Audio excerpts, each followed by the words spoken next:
Yes, there's a water feature currently falling from Old Trafford's roof. Yes, there is a leak in our changing room slagging off Rasmus Højlund. Yes, there's a leak in our defence. Yes, there's a gap between our defence and our midfield that would give the Grand Canyon a run for its money. But hey, we're going to look on the brighter side of life, because what's the point of being negative all the time? Before we get into any of that, make sure you're subscribing or pressing like. We've been getting the views, but the subs haven't been going up enough for my liking anyway. How about you? I'm Scotty, by the way, and that's... Yeah, I mean, listen. No, that's not your name. Oh, right, sorry, I'm, Jay. Are you on this one? Who are you on this from? That's him, Jay. Anyway, do you want to start again? No, we don't edit, especially when it's live, because we can't. Start a new stream.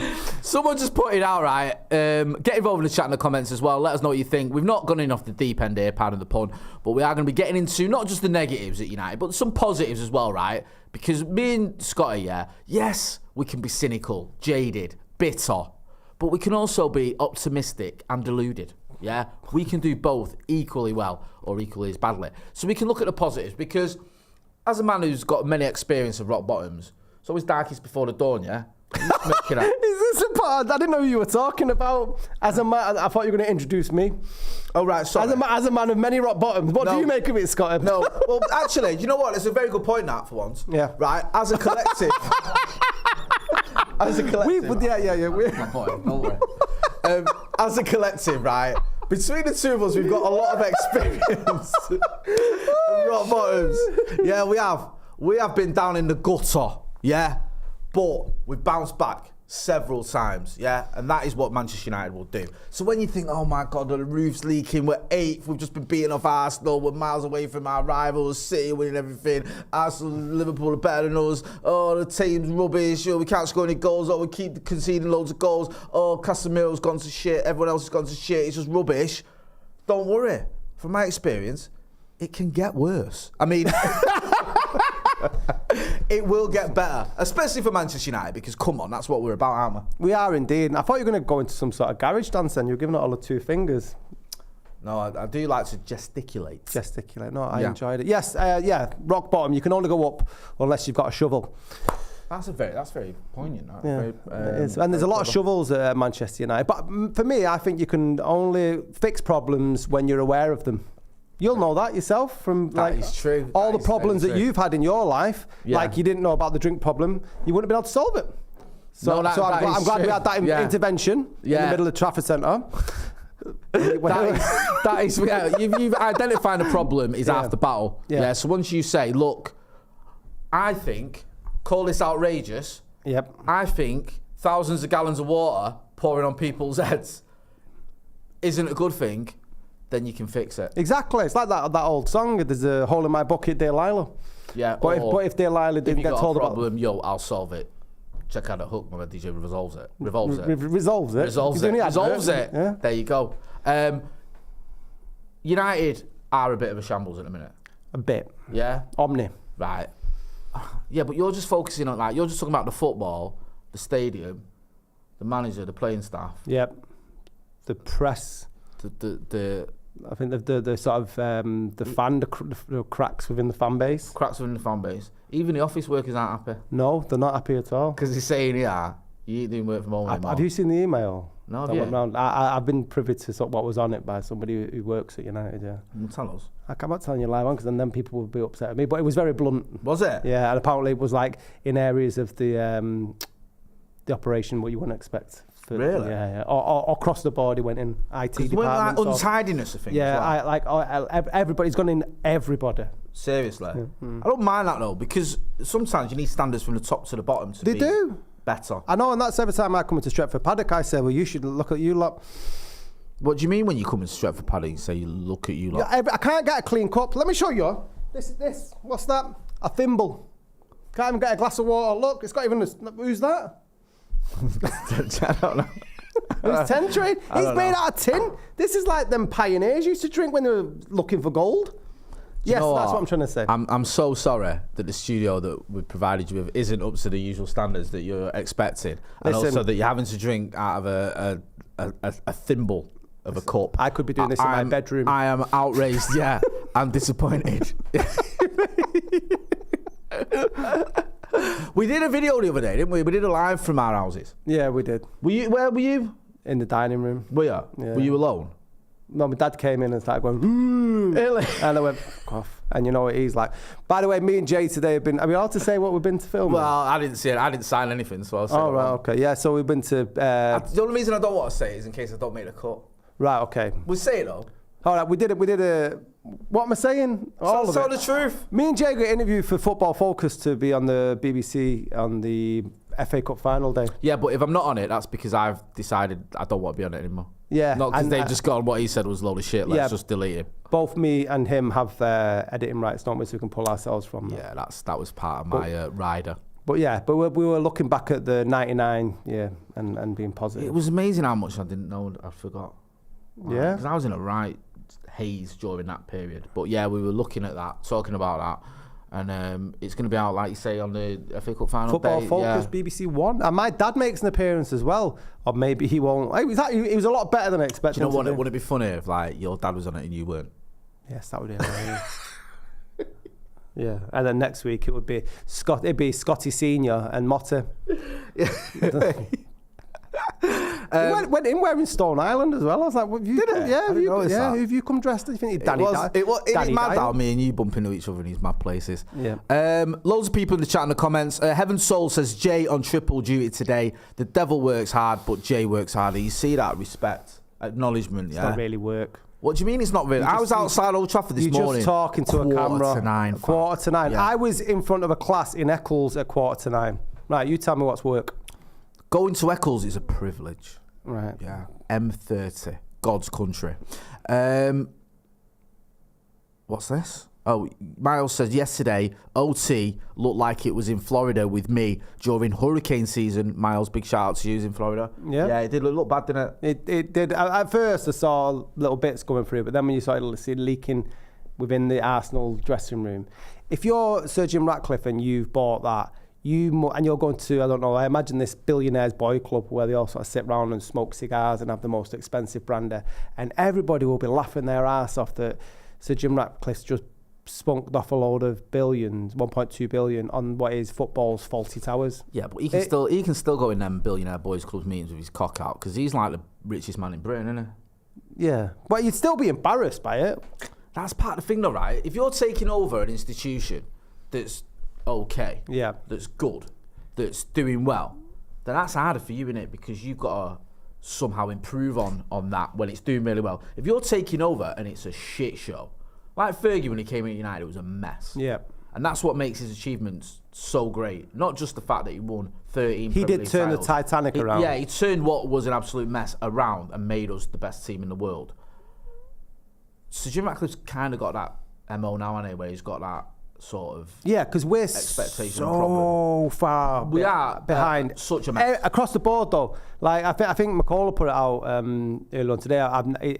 You never know it to be so far behind. Actually, the chances of winning the league from when we last. It was today, wasn't it? In 2013, we last won the league. Oh right, okay. When we last were doing a parade or whatever. But yeah, it feels like it's as distant as it's ever been in my lifetime. Well, I think it is statistically. I think isn't this like the worst we've been in terms of conceding goals since 1971 or something. Yeah, but not even just the football, though, Jay. You know what I mean? Like when we were the best team in the land, or best team in Europe, or best team in the world, it was everything across the board. Like there was nothing that anyone could like poke holes out in. Like best stadium, best infrastructure, best ability to go out and buy players. You know, load of money in the pot to go and do so. Then you look at the pitch.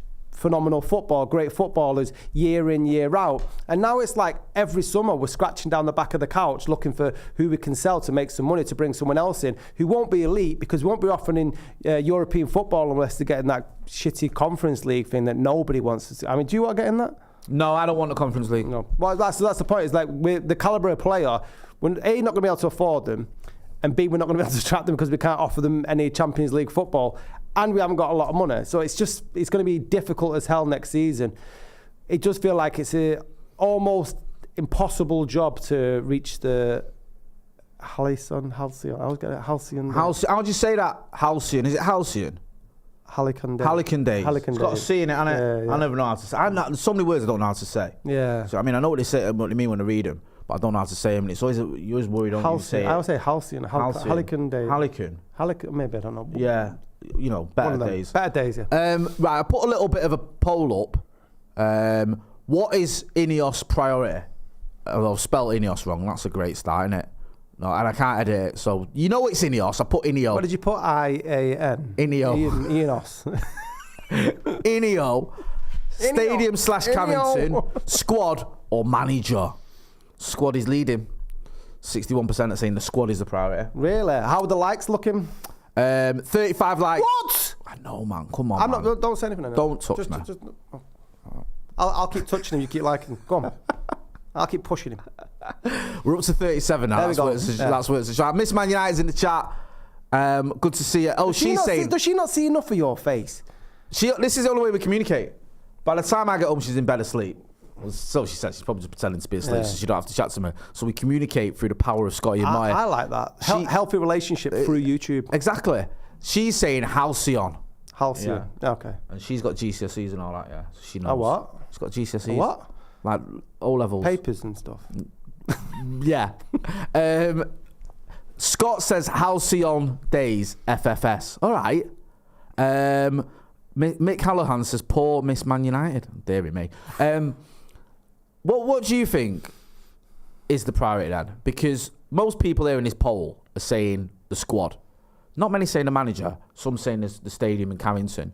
If you're Sir Jim or Brailsford, because Brailsford apparently has looked at the Carrington, has looked at Le Carrington, the training ground, and he's saying this needs sorting out. This is not fit for purpose. It was built in 2000. It's not been revamped or anything since. So you can't have a 25-year-old or 24-year-old training ground that hasn't been redeveloped. Jeez, how long it's been? Yeah, that's the only thing they've done to that, right? Do you remember when like Louis van Gaal came in and he was like, take down them trees, and get rid of them, and then Ole Gunnar Solskjaer. Oh no, was it Louis put cameras up or something, and then Jose took them down and Ole put them back up. Just like little nonsense like that. So they've been like re-wallpapering certain rooms, whatever, without actually so they're just going to which is pretty much papering over the cracks, I guess. Nice. For me, I think if we're looking at the first things to fix, I don't think the squad can be fixed overnight. As I mentioned before, I don't think we're going to have the finance or the sort of clout on the market to be able to bring in the amount of players that we need. That's not to say we don't invest in the squad, but I don't think that that's a fix that can be done almost immediately. Carrington is just a case of identifying what needs changing, or if the whole thing needs ripping apart, and then doing that, as well as the infrastructure. I think if there's one thing I'm enthusiastic about Sir Jim Ratcliffe, it's how quick he's moving on stuff in the boardroom and the appointments that he's making, because everyone's coming in. He's coming with really high pedigree. Ashworth, Wilcox, and Barada. Omar Barada. Yeah. So what I'm saying, so they seem like. What do you like saying the most, Omar Barada or Amad Diallo? Or Amad Diallo? No, Omar Barada. Omar Barada. Yeah, that's class. Omar Barada. It's like terracotta. Yeah, you've done well there. Yeah, I mean, he's making his right appointments. Do you know what it is though, Scotty? Yeah, I get it, and it's the right thing to do. But I'm a simple man, as you know, of simple pleasures, right? And Omar Barada's all well and good. Dan Ashworth's all well and good. Jason Wilcox is, it's great. But I want to see the Mbappes and the João Neveses and all that lot. I want to see the signings, mate. Yeah. I know that's not going to happen now because we've literally not even got a transfer window on the go, and there's FFP and all that. But these are the sort of appointments that they're sensible appointments. So my reaction is one of, that's nice. Not, yeah, man. Yeah. You know what I mean? No one's like going out ringing a mate or whatever, or getting excited because we've signed Dan Ashworth. It makes sense. I'm not knocking it. But that's not the thing that gets me out of bed in the morning. We're not playing Football Manager the while. No, but I kind of like that, mate. But yeah, Sir Jim Ratcliffe. So did I. I used to love, like, back in the day when you didn't have social media telling you who you're signing, but you'd see the back page and it'd just be Wesley Sneijder for 3 summers on the bounce to sign for United, or Strootman. Remember when he was... Kevin Strootman. But all these plays and stuff.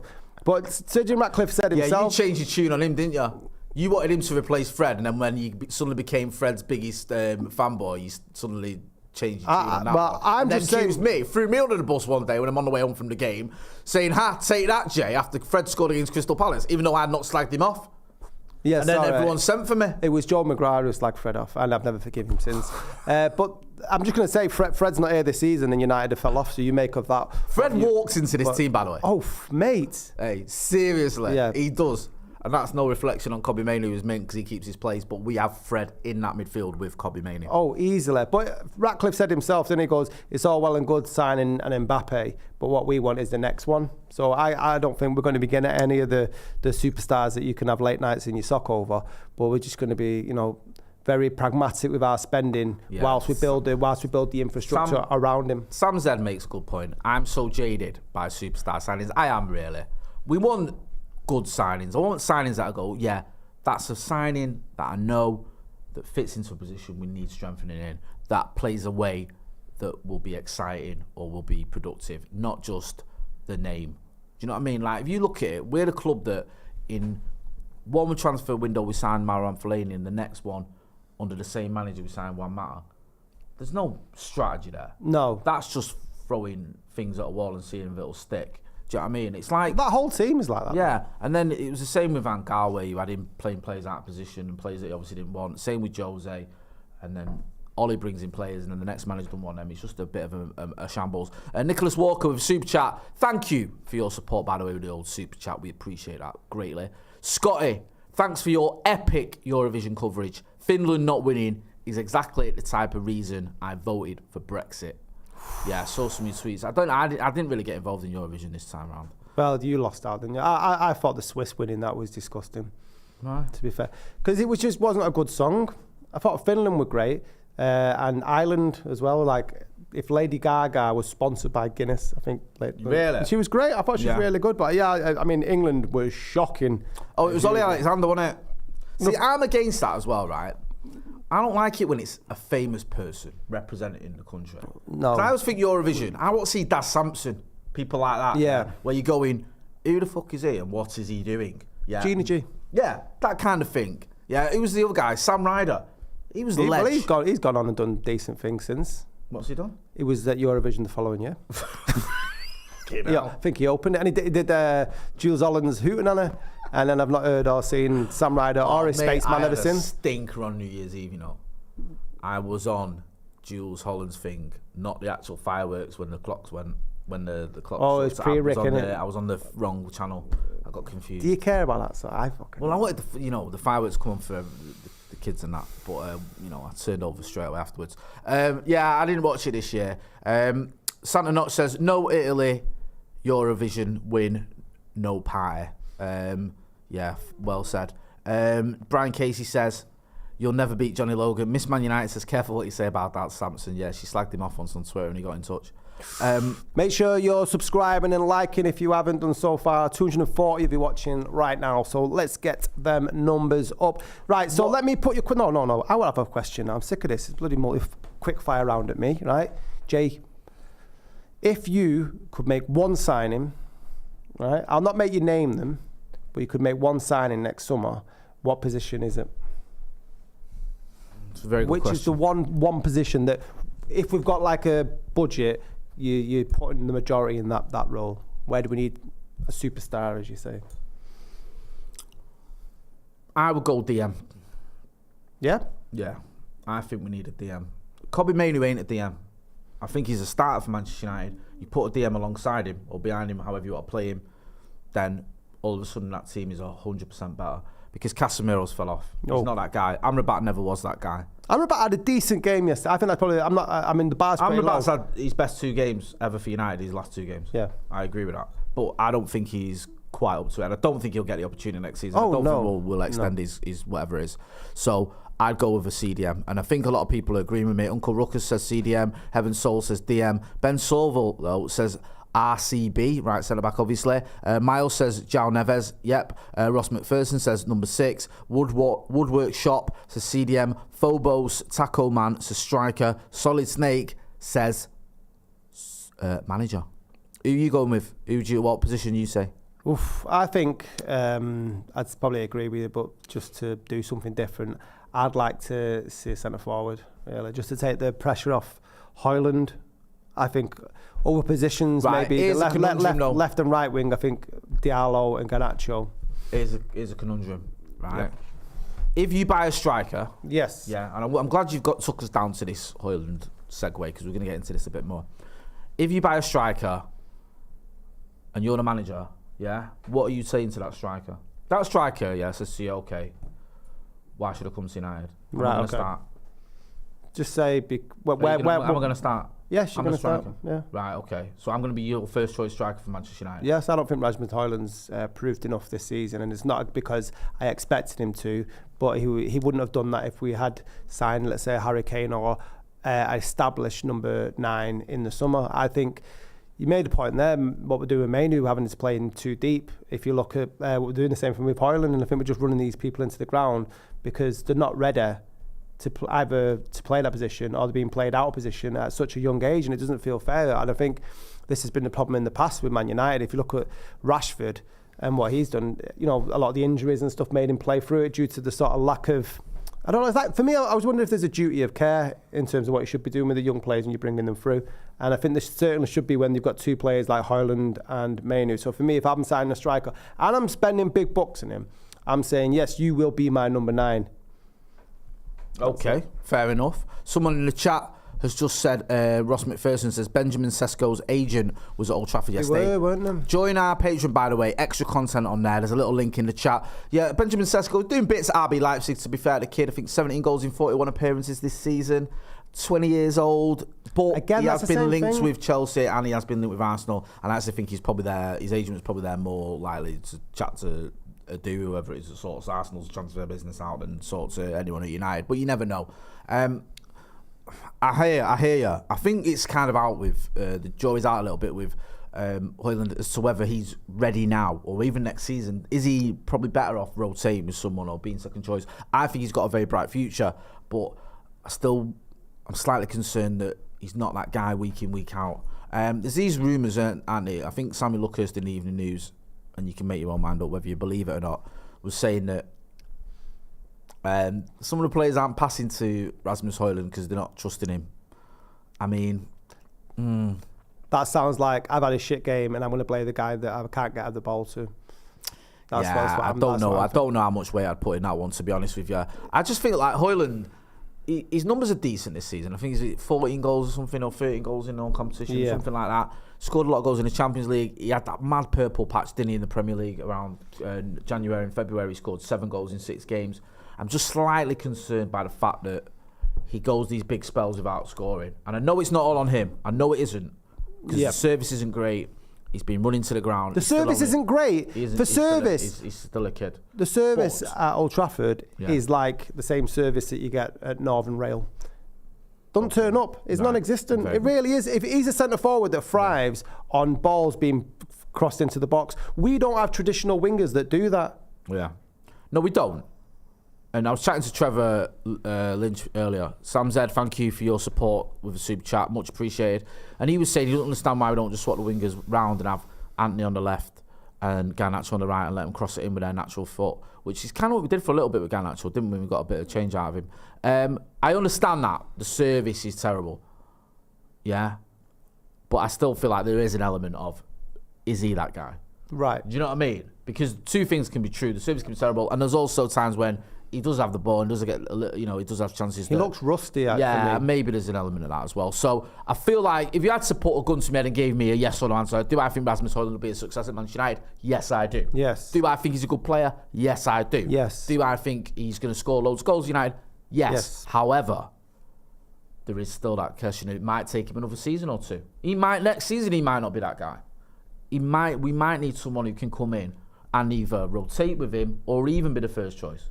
Doesn't that just sound so Glazer, though, that we signed a striker for 70 million and we're both agreeing that he may not be that guy for 2 years? Like, you can't blast that amount of money when you've got so many different holes. Do you think that it was, if you was in charge of our transfer policy in the summer, right, last summer just gone, what would you have done differently? What would you have done? I would not have signed Mount.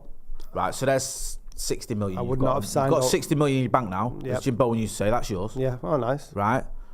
What else are you gonna do? I wouldn't have signed Onana. Right, so that's another 50 million. I think you're up to about 110 now. Okay, yeah. So you got 110 million quid. Yeah, I would have signed a new centre defensive midfielder last year. With that whole 110, or Yeah. we just sprinkled it around? No, on them. 110 mil, we're doing a lot better this season. What are you doing about the striker situation? I think because we're more compact at the back. I just blast all 110 mil and then hopefully Rashford plays better because we're not being so loose at the back. Okay, fair enough. Onana and Mount weren't needed signings. Do you know the annoying thing for me? I would have signed Onana. I would have.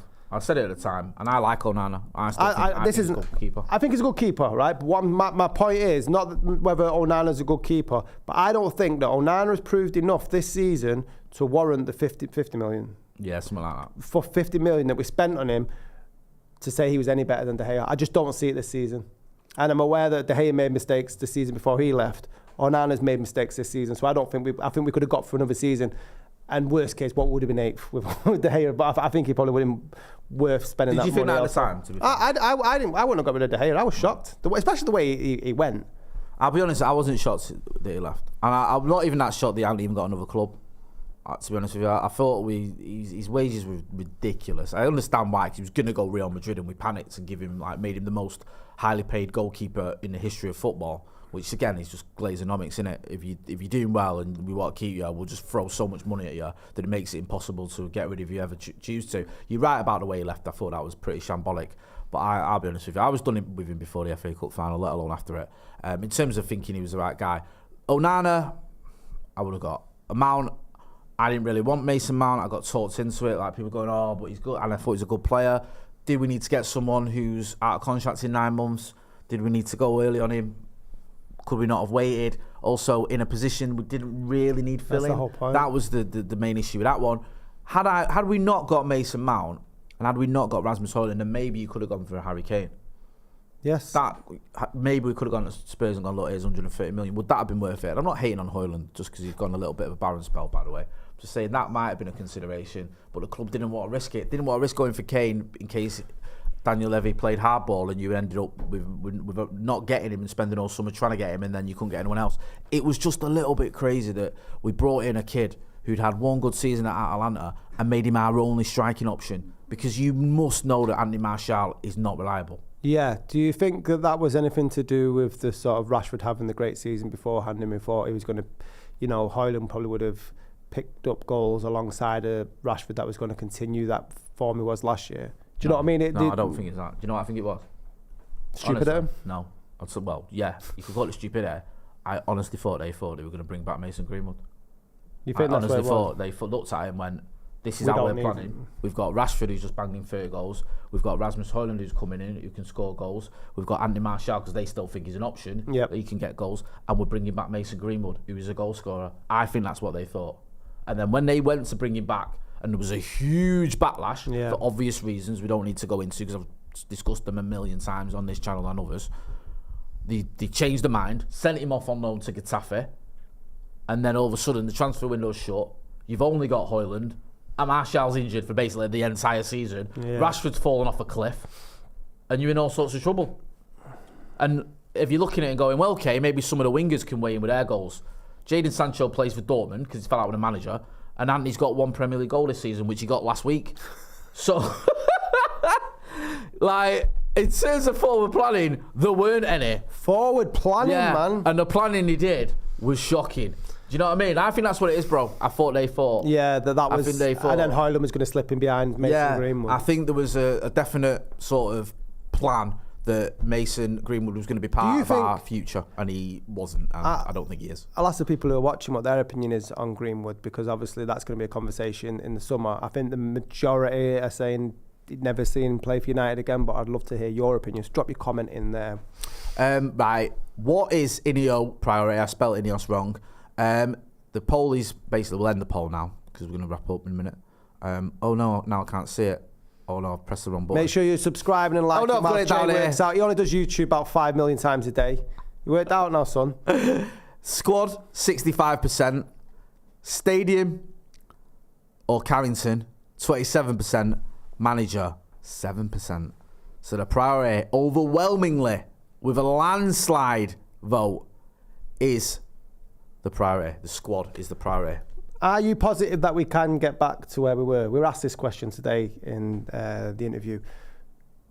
Gets all these things done. Do you think he's the right man from what you've seen? What has it been, 3 or 4 months since they've took over? Loosely use that term.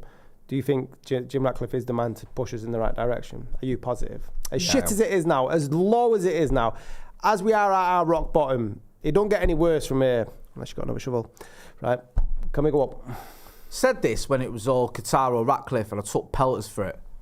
When I said I think Ratcliffe's doing it for his legacy, I think he wants to make Manchester United the Manchester United me and you Wants that watching. statue outside. Yeah, I think he does. I think he's 71 years old. I think he's planning, like, his legacy is I'm going to be... It doesn't matter what he's done in petrochemicals and all that. He will be remembered for what he does at Manchester United. He will. That'll be the thing that everyone remembers him for. They'll go, that was the guy that either failed or succeeded in turning Manchester United around. That is what it's going to be. What was Todd Boehly doing before he was at Chelsea? No, who cares? Yeah. Do you know what I mean? What was even Abramovich when he went into Chelsea? I know he was a big in the Russian oil game or whatever, but no one gives a toss. Do you know what I mean? It's all about what you're doing when you get to one of these big clubs. And Chelsea aren't even remotely the size of Manchester United. So that is what he's going to be remembered for. He obviously gives a toss. I think he does. And I think he's got the intelligence and the resources to not just spend money or whatever, but get the right people in to do it. I think he's got that sort of acumen to go, look, who's the best in class? And I think, like, just look at that Omar Barada signing. Yeah, nobody saw that. Who's the best club in the world in terms of results and what they're getting? Say, right, who can we get from them? Omar Barada's been involved. Probably looks at it, but can we get Pep? No. Yeah. Can we get any of our players? No. Can we get anyone who's been involved in him? Yeah, you could get him, but you're going to have to give him a carrot. Okay, we'll make him CEO. Yeah. And he's like, right, I'll have a bit of that being CEO at Manchester United. Yeah, thank you. We've got him. I'm not saying that means everything's going to be sunshine and rainbows, but it's a big move. That's exactly, but that move is exactly the same sort of move that Ferguson made on the pitch during our pomp. Do you know what I mean? Oh, who's the best in class at centre midfielder? All right, we'll get Michael Carrick from Spurs. That's the same move that Ratcliffe's made at boardroom level. Exactly the same. Exactly. Big moves. So positive from a big man. Yes. He's 6'5". Is he 6'5"? I think he might be taller than that, actually. I think he might be 6'6". Bloody hell. And he runs marathons. Yeah, he runs them quite quickly as well, for a 71-year-old. Yeah. Yeah, I've heard his time was like... I've heard. Like, I know. Samuel, look at tell you. I've heard. Not that you can just Google it. I've heard on the grapevine. Yeah, do you know what I mean? My sources tell me that Sir Jim Ratcliffe was doing bits. Outside Morrison's in Eccles. Yeah, do you remember that one? They were talking about Sir Jim Ratcliffe's speed. Yeah, exactly. But he's very quick. Hopefully, he can be very successful. Scotty, always a pleasure. Indeed. We'll be back later on this week with Agony Uncles, more bad advice, plus some other vids as well. I'm going to put another little cheeky link to our Patreon in there. We've got a big video coming up soon on our Patreon. Big collab coming up, so don't miss out on that. I'll give you a hint, and you can get in quickly. The name rhymes with P. Dawson. Well, consider I've not even asked him yet. You shouldn't have, maybe give it away, but he'll do it. He's my mate. He's got to do it now. P. Dawson. Anyway, make sure you're liking, subscribing, telling your friends and your people and all that. Let's stay positive. Always look on the bright side of life. We have, when you're lying in the gutter, reach for the stars. The only way is up, as Yaz once said. Yes, he did. Did you see them Northern Lights? Who? The Northern Lights, did you see them? Why did I think they were like a cabaret act then when you said? Them Northern Lights? You said them Northern Lights? Did you see them? No. I didn't bother with that sort of stuff? No, I don't know. Just lights in the sky. Just lights in the sky and that, innit? It's just like fireworks. But exactly. not as good. Right, anyway, thanks for watching.